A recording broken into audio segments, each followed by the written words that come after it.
tayo ng Math-aral. Sa Math, walang maiiwan. Math-sayang Math-aral, tayo ng Math-tuto upang di kayo masenso. Maging matyaga, maging matalino, halina Math-aral na tayo. Maging matyaga, maging matalino, halina Math-aral na tayo. Halina Math-aral na tayo. Halina Math-aral na tayo. Halina, halina, halina, aral na tayo.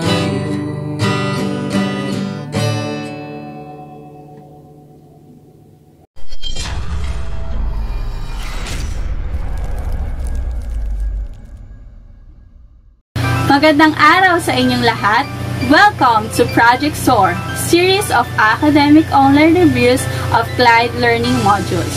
Ako nga pala si Miss Rona Reyes, ang iyong moderator sa araw na ito from Mandaluyong High School, home of the experts. Kanina, sinamahan ng mga grade 7 learners at home learning partners si Teacher Aimee. Ngayon naman, ay samahan natin ang isa sa masipag at flexible na gulo at ang ating grade 8 lecturer.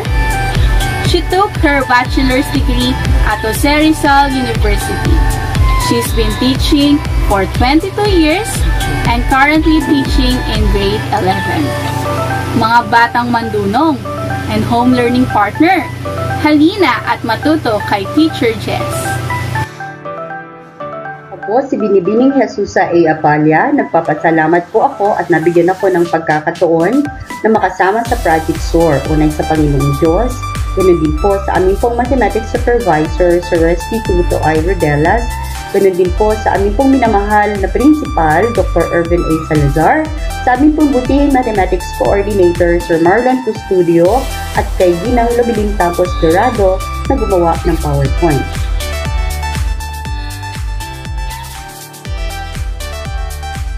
Hi! Our topic for today is to illustrate triangle congruence.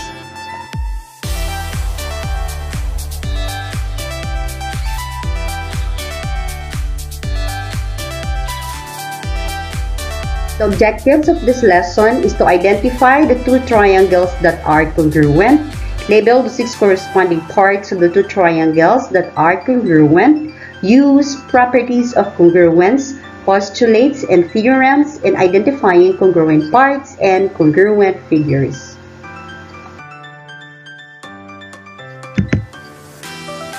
Let's have a short review. The statement of correspondence using this symbol with two arrowheads at the end between the two triangles. So we have here triangle. That does mean their corresponding angles.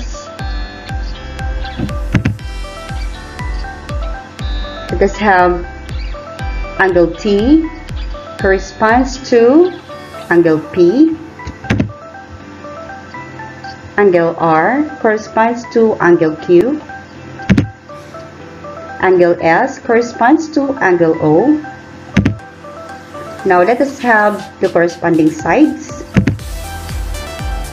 Side TR corresponds to side PQ.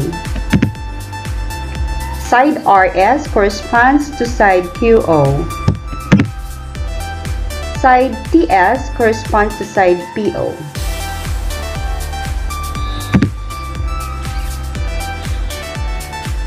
Triangle TRS corresponds to triangle PQO.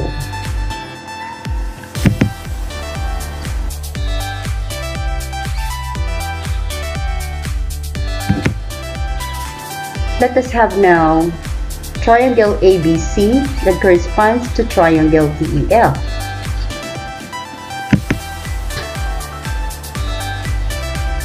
Now let us consider the two triangles below. So we have, or we see new symbol. anong ibig sabihin ng symbol nito at paano natin babasahin ito. Okay, this reads as triangle ABC is congruent to triangle DEF. Okay, so itong bagong symbol na ito ay symbol we use for congruence. Okay,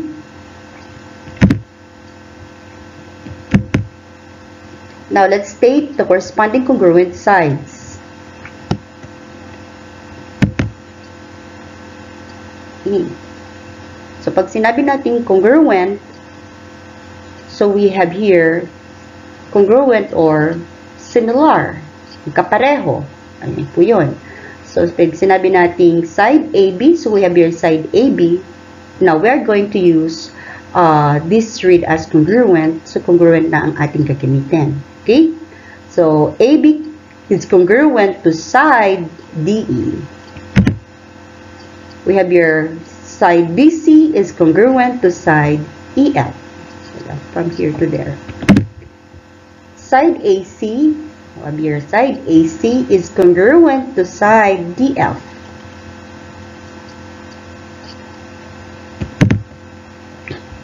Or we can also use, since they are similar, so we have here the markings to show the similarity or to state that the measure of these sides are equal. Kaya ang ginagamit natin ngayon ay equal symbol. Right? So this reads now as side AB is equal to side DE. Okay, so we have one mark and the other one is one mark. Okay, next, side BC. See, we have here side BC and the side EF. Okay, magkapareho sila, similar sila. Kaya side BC is equal to side EF. Now let us have side AC. Side AC has two markings and ganun din ang side DF. So side AC is equal to side DF.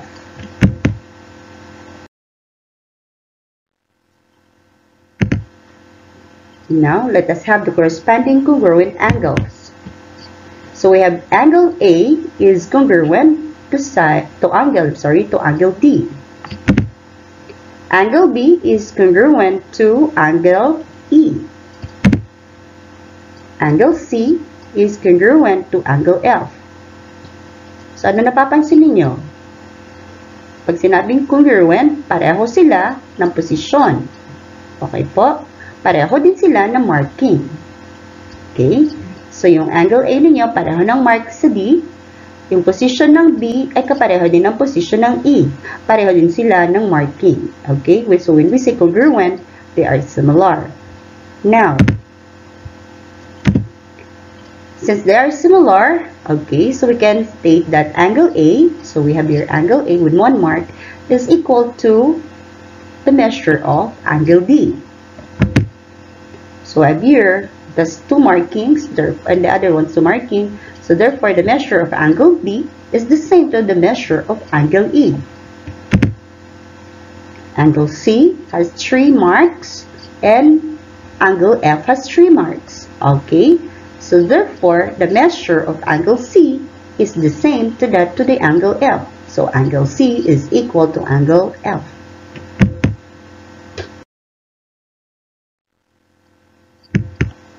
Now, pagka nakita natin itong symbol na ito, so parang meron siyang alon at saka equal sign. So, ibig sabihin, they are similar, okay, in term of, yan. So, we have here, the other one, we have here the equal sign. So, papaano natin gagamitin ang mga symbols na to? Okay? With the similar or equal, similar, in a what manner? Okay? So, they are similar to shape and similar in size. Pag sinabi naman natin na equal sign, okay, this refer to the measure or length. Okay? So, similar, pareho sila. Kung ano yung shape nila, ganun din ang size. Dito naman, kung ano ang kanilang sukat, ay pareho din. Okay po? Now, the corresponding congruent angles and the corresponding congruent sides are actually referred to by the statement corresponding parts of congruent triangles are congruent or CP, CTC.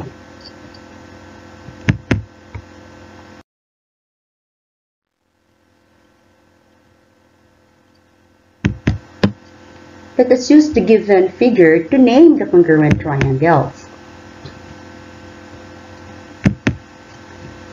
Let us state the corresponding congruent angles first. Okay, so we have angle P is congruent to angle N. Okay.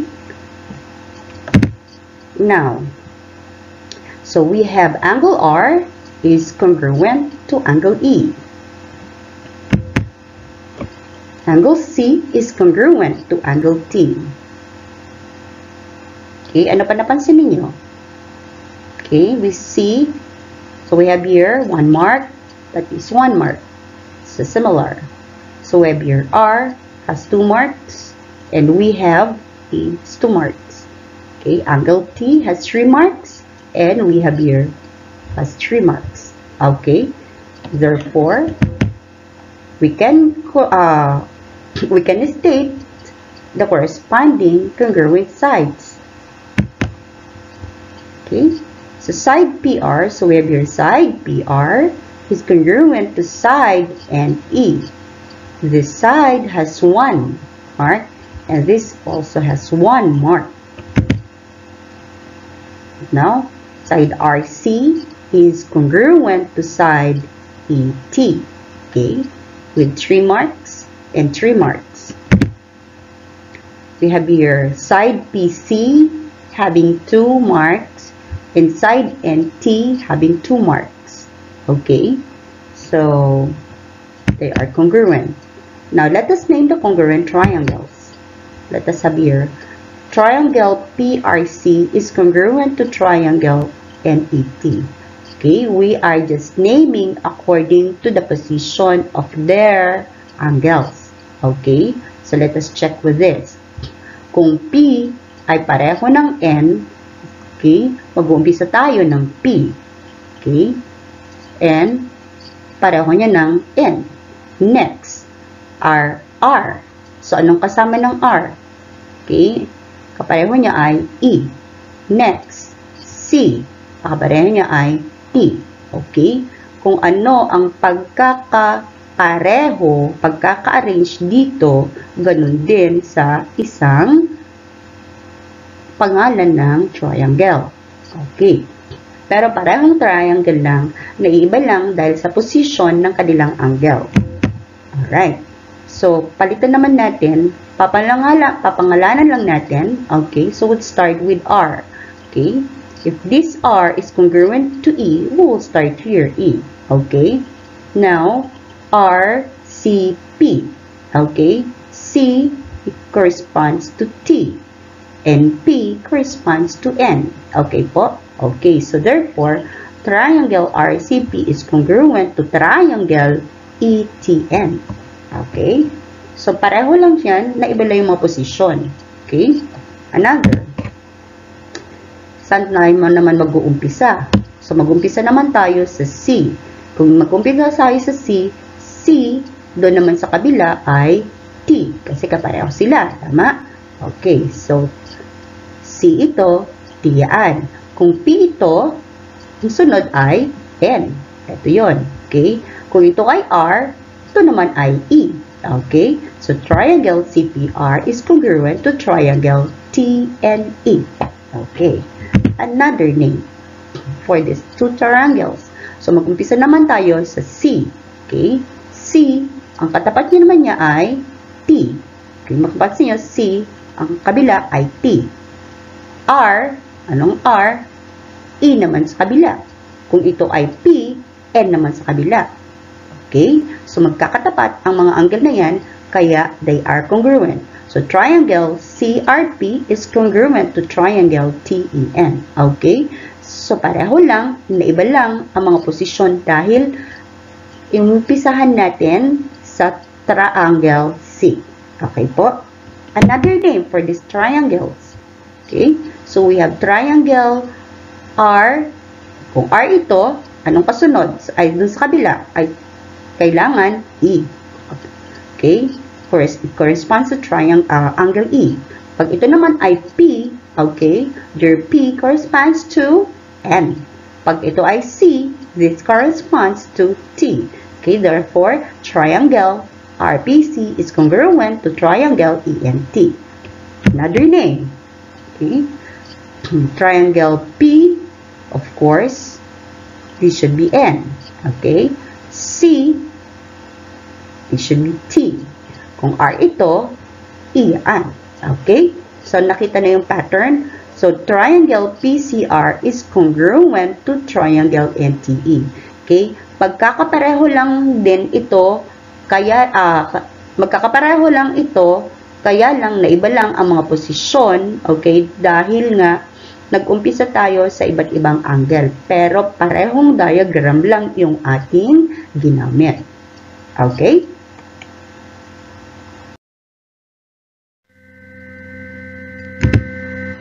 Okay, let us use the given figure to name the congruent triangles.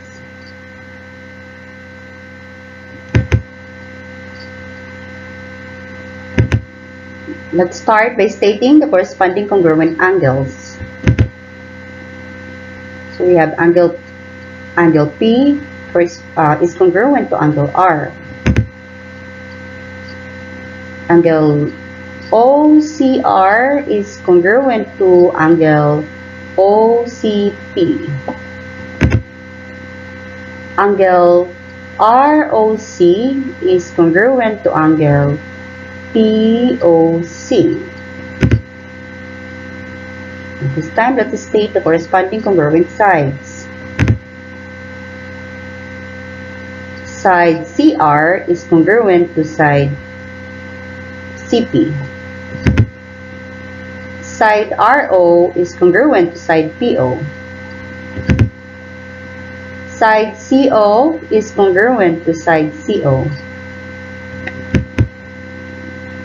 Let us name the congruent triangles. But wait, meron tayong tatlong letters na ginamit dito. Okay? In naming an angle. Kung pareho sila, ibig sabihin, they share a common angle. Alright? So, let us have here angle OCR. Mapapansin natin, angle OCR 2 is congruent to angle OCP. Okay? So, we see this time that the two angles share a common angle. Kaya tatlo ang ginagamit natin. So, ganun din sa pangalawa. Okay? Yung angle na ito ay nag-share sila. Kaya meron, basta may sharing ng angles, tatlong ginagamit natin na letter. Okay?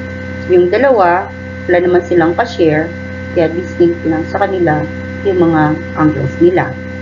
Okay? Now, to name the congruent triangles, actually, pareho lang na diagram ang ginagamit natin. Nagkakaiba-iba lang dahil sa positioning ng mga angles na gagamitin natin. Katulad nito, triangle P. So, we have here triangle PCO. Okay. Oh, sorry. We have triangle PCO. Yan. It is congruent to triangle RCO. Okay po. Tignan natin ulit. P. Mag-umpisa tayo sa P. Since it's congruent to R, okay, sa kabilang side ay R. Sa kabilang triangle ay R. Okay. Now, we have C since they have a common angle C. Okay, so yung kabila is C also. Next, we have here O. And then, we have a common angle. They share again, so that is O. Alright?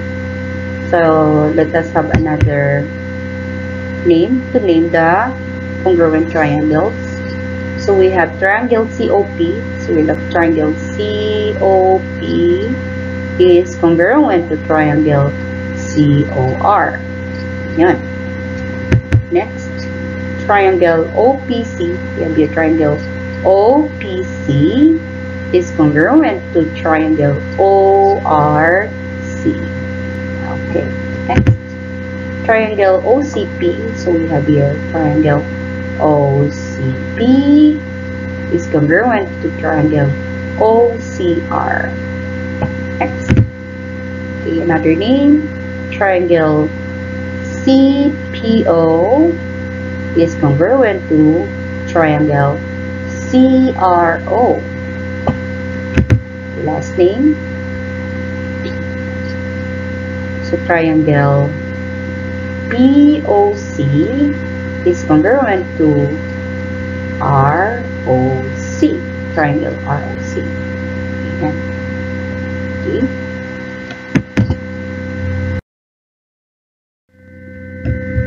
Okay, let us try this. Which of the following triangle is congruent to triangle LHS? That's your diagram. And here are the choices. Okay, try for 5 seconds. The answer is C, triangle ONE. Okay, let's check your answer, how we arrive to your answer. Okay, yung M ninyo has 3 markings. So, hanapin natin sa kabila with the 3 markings. And that is O. Okay, H has 2 markings. Kaya hanapin natin doon sa kabila ang 2 markings. And that is N. S with 1 marking.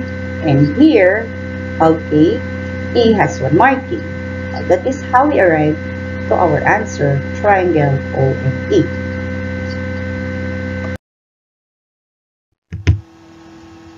Okay, given that triangle CPA is congruent to triangle ENG, complete each statement. Okay. So we have your diagram, triangle CPA and the triangle ENG. Side PC measures 11 centimeters. Side PA is 15 centimeters. Side GE measures 7 centimeters. Angle P is 30 degrees. And angle E measures 85 degrees. Now, what about the angle measure of C? Okay? Anong naaalala ninyo in naming a triangle? Okay, so we have here, they can be named according to the arrangement of their angles. Kung C is congruent to E and E measures 85, okay, can you guess the measure of angle C? Okay, so the same. It's the same to angle E. Pareho sila. Okay, next. What about the angle measure of A? Okay, what do you remember as the property of triangle? That the sum of the 3 angles of a triangle is equal to 180. Okay? So, i-add lang natin tong dalawang to, tapos subtract natin sa 180 in order for us to get angle A. Alright. So, the difference is 65 degrees. Okay? Next. What about the angle measure of N? Okay, what this angle corresponds to the other triangle? Okay, so you go back to your reference. Okay, C is to E, P is to N. If P is 30, what is the angle measure of N? They are congruent. Okay, so let us read the answer. So that is 30 degrees. Alright, now we have the 2 measures, okay, angle N and angle E. How about G?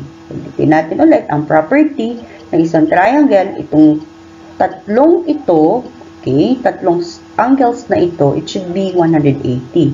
Okay, kung meron na tayong dalawa, okay, and the sum of the 3 angles is 180, pwede natin makompute. Tama? Okay, let us have this simple equation. So, we have 180 minus 30 degrees plus 85 and get the difference. that is now 65 degrees. Okay, let us now have 65 degrees. Okay, dito naman tayo sa sides. Side CA. So, ito yon, side CA. Okay, this side is congruent to side GE. If side GE measures 7 cm, then what is the measure of side CA? Yes, 7 cm. Okay, next. What about side GN? Okay, side GN. So we have here G corresponds to A and P corresponds to N. So side PA corresponds to side GN. Okay. If side PA measures 15 cm, ano ngayon ang measure ng side GN? Right. So if your answer is 15 cm, tama kayo. Okay, next. So how about side NE? Okay, dito na tayo sa side NE. Okay. To what side this NE corresponds to the other side? Okay. So tignan natin ulit. N is the same to P.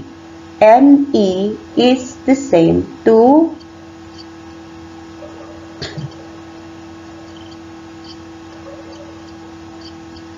E is the same to angle. So we are naming this. Okay, to C. Okay. So PC is congruent to NE. Tama? O ngayon, ano ang measure ng NE kung PC ay 11 cm? Okay, pareho lang sila. 11 cm. Okay. Now, let us have the perimeter of triangle ENG. Okay. Paano natin makukuha ang perimeter? Okay. Perimeter is the outer boundary of a shape. Okay. So, ito yun. Or the outer measure of a polygon. Pwede rin yun. Okay. So, susukatin natin ito ngayon. I-add natin itong tatlong side na to. Ang ibig sabihin ng perimeter. Okay, so 7 cm plus 15 cm and 11 cm. The perimeter of this triangle is 33 cm. Okay po.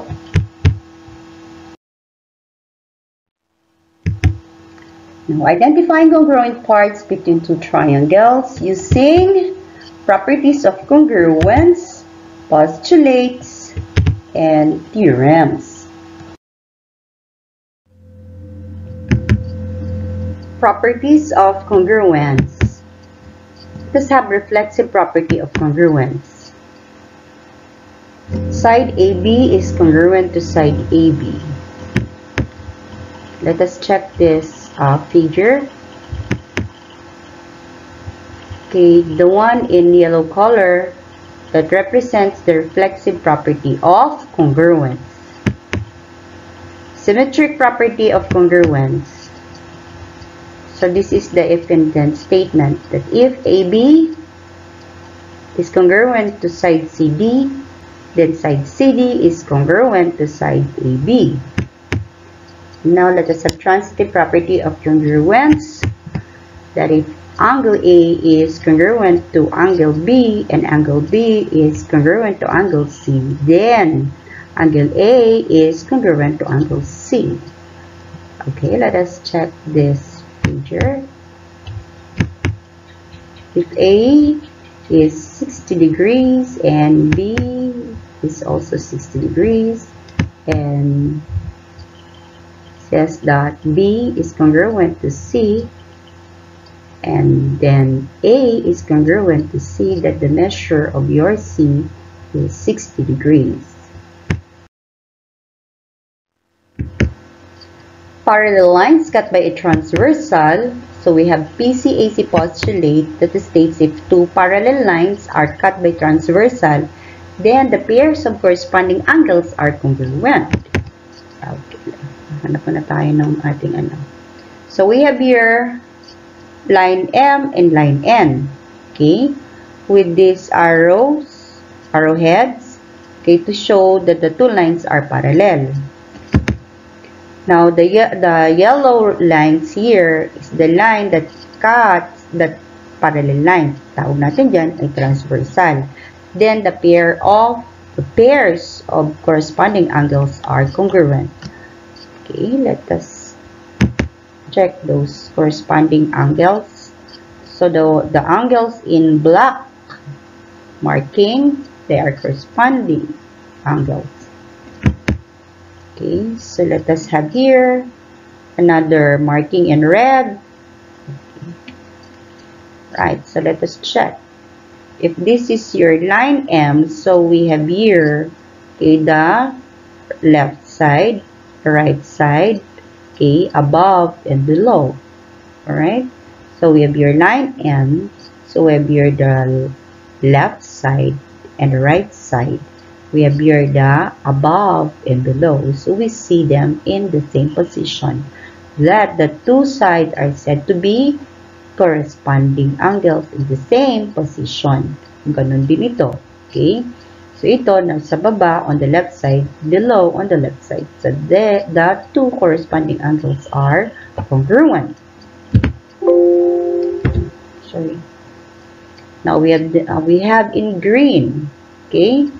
So, ito naman, if this is the line on the right side, above.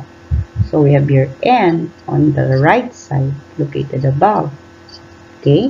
So, those angles are corresponding angles, and they are congruent. Okay? And the other pair in blue. Okay? So, it is located on the right side. So, gano'n din dito, nasa right side din. So, mapapansin ninyo, so if this is the line, it is located below, so ito rin below. They are the corresponding angles, and these angles are congruent. Now, let us have parallel lines cut by a transversal, so what we call PAIC theorem. Okay, what is PAIC? If two parallel lines are cut by a transversal, then the pairs of alternate interior angles are congruent. Okay, so tignan naman natin ngayon. So we have line M and line N. So ito, nakita na naman natin ito, ibig sabihin the two are parallel. Okay, next, cut by a transversal. Okay, then the pairs of two alternate interior angles are congruent. Alright, so let us have the alternate ito. Okay, kung ito naman, mapapansin natin ito. Okay, it is line M. This is your line N. Okay, this is above, this is below. Okay, this is above, this is below. Okay, start tayo dito. Start tayo sa, if this is right, ito ay left. If this is below, this is above. Alternate interior angle. Okay, now, let us have the green mark. Okay, so this is the lower M, this is above your N, located on the right side, located on the left side, alternate interior angle. Okay, they are congruent. Next, parallel lines cut by a transversal. PAEC theorem. What is PAEC theorem? If two parallel lines are cut by a transversal, then the pairs of alternate exterior angles are congruent. So again, line M and line N. Okay, we see again the arrowhead to show the two lines are parallel. Okay, cut by a transversal. Then, the pairs of alternate exterior angles are congruent. Okay, this time is exterior. The first one is interior. Okay? Alright, so let us see them. Alternate exterior. So, ito siya, nasa labas. Okay? So, we see it, alternate exterior. Okay? And that is the other one, exterior. Okay? Yun lang nasa labas. Okay po? Okay, ulitin natin. Exterior angles are congruent. Also, we have black and we have here the other black. Magkaiba sila ng position. Okay, we have here the blue located exterior and this is outside also, the blue one. Okay, this one is located on the right and we have your left. Okay, in exterior angles, and the two exterior angles are congruent. Okay, now let us have parallel lines cut by a transversal. So we have PSSIAS theorem. So what is PSSIAS theorem? If two parallel lines are cut by a transversal, then the pairs of same side interior angles are supplementary. Okay, what do we mean by the word supplementary? Okay, again, when we say supplementary, the sum of the angles is equal to 180. Okay, next, let us have the two lines, lines M and N. Okay, we see again the arrowhead to show the parallel lines, to show again a transversal that cut the parallel lines. Okay, now we are to look for the pairs of same side interior angles, and these interior angles are said to be supplementary, or it gives 180 degree. Okay, so we have here the interior angle. If we are to add these angles, this measures 180. Okay, and another interior angles which is the same. Okay, so they have supplementary angle, or it gives the sum of the two sides is equal to 180. Alright? Parallel lines cut by a transversal by PSSEAS corollary. Oh, corollary. Yeah. Okay, if two parallel lines are cut by a transversal, then the pairs of same side exterior angles are supplementary. Okay, what is supplementary again?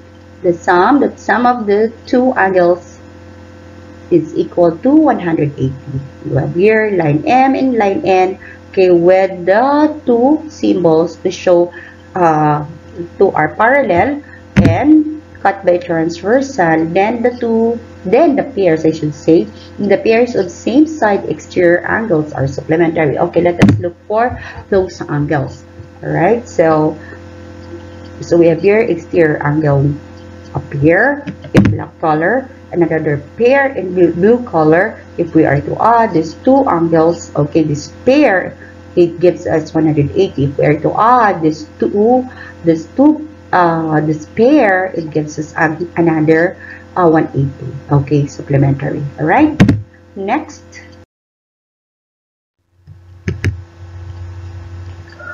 let us have this example given. Okay, we have here the diagram on the right side, a statement. Side AB is congruent to side AD. Side BC is congruent to side BC. Angle B is congruent to angle D. AC bisects angles A and angle A and angle C. Prove the triangle ABC is congruent to triangle ABC.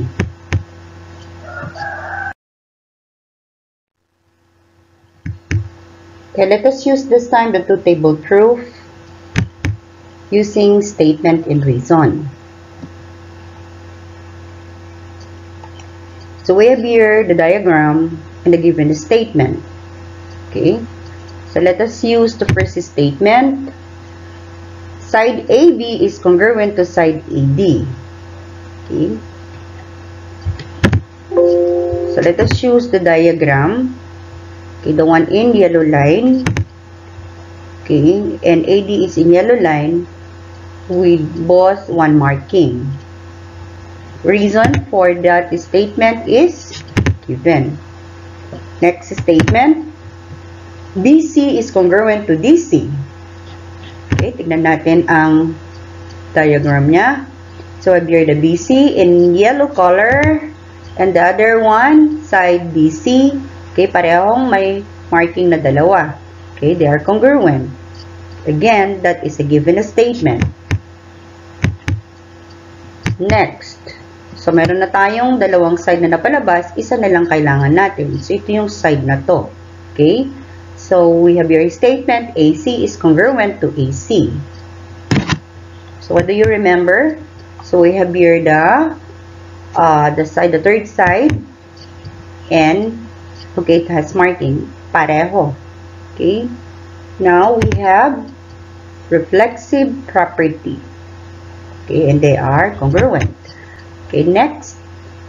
Tapos na tayo sa sides, kaya dito naman tayo sa mga angles. Okay, so this side bisect angle C and angle A. Okay, so take a look at that. So it is a given statement. Ito na pinaka-hypothesis ninyo, okay, to draw the next statement. Okay, and the reason. So let us have the next statement. So we have this, let us name this angle. Angle, let us have here BAC, and the other one is angle DAC. Okay, so that is in 2 markings, and the other one is in 2 markings.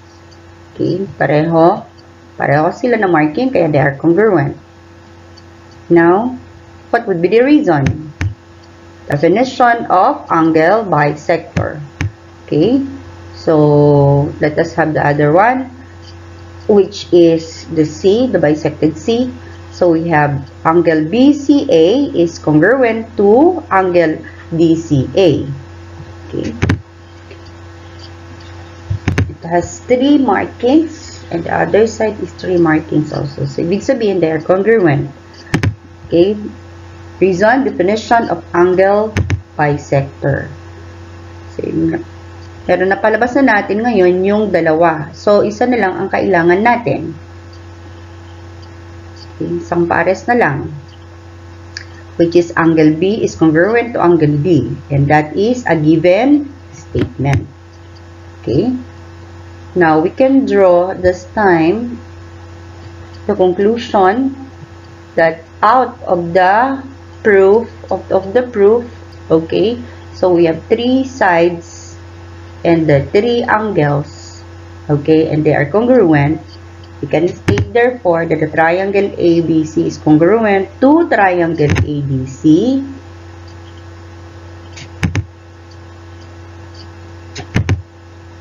Okay, that is in red.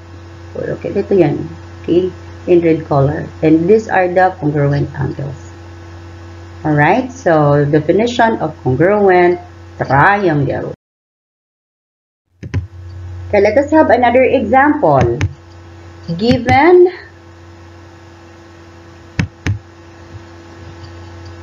side FH and side AT bisect each other. Side FA is congruent to side HT. Side FA is parallel to side HT. Prove that triangle FIA is congruent to triangle HIT.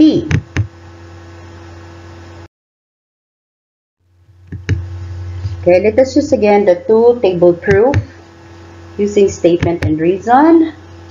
So, meron tayo dito, this is the figure, and we have here the given statement. Okay, let's start with the first statement. Side FH and side AT bisect each other. Okay, so that is the first given statement. Okay, so that is the figure that illustrates the first statement. Next. Side FI is congruent to side HI. Okay. Notice the marking. Pareho silang 1 marking. And the 2 bisect each other. Kaya, that is definition of segment bisector. Okay. The other one, side AI is congruent to side TI. Let us use again the figure to show Okay, let's read the two sides. Alright, so meron na tayo dun with the 3 markings. They are congruent by definition of segment bisector. Next, okay, we have side FA is congruent to side HT. Okay, so gagamitin natin ulit the given statement. Okay, so let us have here. Ito na tayo yon. Next, that is given. Okay, napalabasan natin ngayon yung tatlong sides. Kailangan na lang natin ngayon ay yung mga angles. Okay, kailangan tatlong side, pareho, papalabas natin at tatlong angle. Okay, na congruent. Let us have here. Side FA is parallel to HT. Okay, kaya meron tayong arrows doon to show that the two lines are parallel. Okay, that statement is given. So next, okay, we have here this parallel line, and take note, okay, the side cuts the two parallel lines that would serve as transversal, okay, forming this time angles, interior angles. Okay, so that is the first angle, and we have here the other angle. Okay, to name the angles, angle F is congruent to angle H. Right? So that is a PAIC theorem, or pairs of alternate interior angle are congruent. Okay, next, the other pair. So we have angle A is congruent to angle T. Okay, again. Okay, we have here a parallel line that cuts by a transversal, forming this time an interior angle. So again, that is PAIC, pairs of alternate interior angles are congruent theorem. Okay, so we have angle FIA is congruent to angle HIT. Okay, so let us have that. Okay, that is a vertical angle theorem. Okay, let us locate that. That is the angle FIA, and we have there the angle HIT. Now, napalabas na natin yung tatlong sides at yung tatlong angle. Okay, we can now state that triangle FIA is congruent to triangle HIT.